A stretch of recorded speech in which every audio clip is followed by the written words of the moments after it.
पिछले साल की बात है, जब विकास अपने बीवी बच्चों को छोड़ने रेलवे स्टेशन गया हुआ था। उसकी पत्नी सरिता और दोनों बच्चे 15-20 दिन के लिए मायके जा रहे थे। स्टेशन पर सरिता ने सख्त हिदायत दी, माँ पापा का ध्यान रखना, समय समय पर उन्हें दवाई और खाना खाने को कहिएगा, समझे आप। विकास ने बड़े ही जोश के साथ कहा, हाँ हाँ, तुम बिल्कुल भी चिंता मत करो, जाओ, आराम से रहो।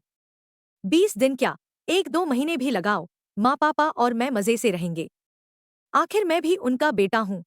सरिता मुस्कुराते हुए ट्रेन में बैठ गई और ट्रेन धीरे धीरे चल पड़ी। विकास ने सोचा कि कुछ तला भुना लेकर माँ पापा के लिए नाश्ता ले जाऊं, जिससे माँ को खाना बनाने की जरूरत न पड़े। सुबह के 7:30 बज रहे थे जब वह घर पहुंचा। माँ ने नाश्ते में कचौरी समोसा देखकर कहा, तुम यह क्या लेकर आए हो, तुझे नहीं पता क्या? हमने तला भुना खाना पिछले 4 महीनों से बंद कर दिया है। विकास के चेहरे पर एक हल्की सी मुस्कान आई, लेकिन माँ की बात ने उसे सोच में डाल दिया। उसने मन में सोचा, तुम्हें कैसे पता चलेगा विकास? तुम घर में होते ही कितने हो, और ना ही कभी हमसे तुमने बातचीत की है।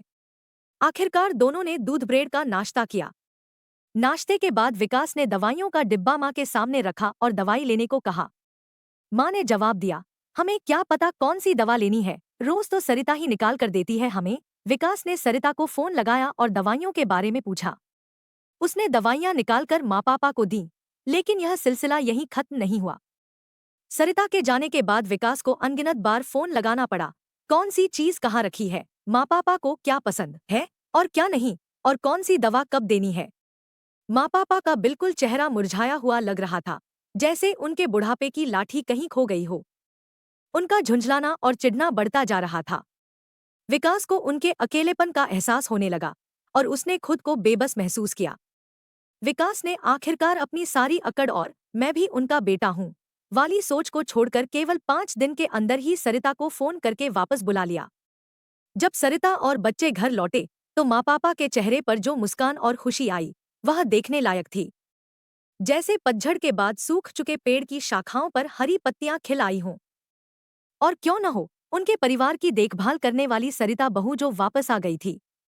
विकास को भी इन दिनों में एक बात अच्छी तरह समझ आ गई थी कि बुढ़ापे में माँ पापा के लिए असली सहारा एक समझदार और प्यार करने वाली बहू ही होती है, न कि केवल बेटा। तो फ्रेंड, कैसी लगी हमारी आज की यह स्टोरी?